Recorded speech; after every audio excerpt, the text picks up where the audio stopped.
এইবারের প্রোগ্রামটা তারা একটু সুন্দরই করছিল। সো হ্যালো এভরিওয়ান, তোমাদের সবাইকে স্বাগত জানাই পোহাওয়ালির এই নতুন ব্লগটি। তো বন্ধুরা, কালকের এই সরস্বতী পূজাতে আমরা গেছিলাম আবুর স্কুলে। আবু মানে আমার ছেলের কথা কইতাছি। আমি, মুন্না, রুমা, জোনাকি, প্লাবন আর গেছিল সুহম। আর এইদিকে তারা সবার আগে গেছে মা সরস্বতীর দর্শন করতে। মার প্যান্ডেলের পাশেই বিরাট অর্কেস্ট্রারের আয়োজন। আর গানগুলি এতটাই সুন্দর আসলো যে আমরা সবাই খুব উপভোগ করতে আসলাম। আর এইদিকে তারা তিনজনই কালকে ম্যাচিং কইরা শাড়ি পরছে। আরে ম্যাচিং মানে কালারের ম্যাচিং না, ম্যাচিং মানে হইতাছে গিয়া শাড়ির ম্যাচিং, ডিজাইনের ম্যাচিং। আর এখানে মুন্না মানে হইতাছে জোনাকির ভাইয়ের বোন। আর রুমা আর শুভম রে তো তোমরা আগে থেকেই চিনো। হ্যাঁ, আমার ছেলে প্লাবন প্রণবানন্দ স্কুলে পড়ে, যেটা নাকি ওএনজিসির কাছে। অন্যান্য সময় তো এই অর্কেস্ট্রা থাকে না, তবে এইবার কিন্তু তারা এই আয়োজনটা করছে। এই দিক দিয়ে একটা কাপড়ের দেয়ালের মধ্যে অনেক ছোট ছোট বাচ্চাদের আঁকানো ছবিরে তারা ঝুলাই রাখছে। আর মা সরস্বতী দর্শনের পর আমরা আইছি এইগুলিরে দেখতে। এইদিকে প্লাবন আর শুভমের একটা টিম আর বাকি মহিলারা আরেকটা টিম। আর আমি মাঝখানে ক্যামেরাম্যান হিসেবে দুইটা টিম রেই কভার করতেছি। গানে গানে সুন্দর ভুবনে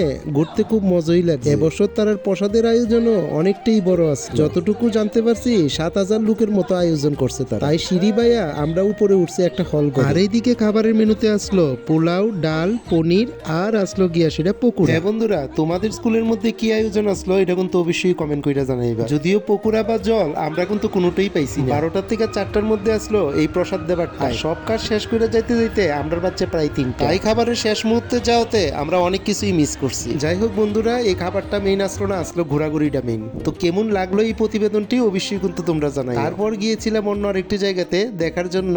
থাকুন আমাদের পরবর্তী ভিডিওতে।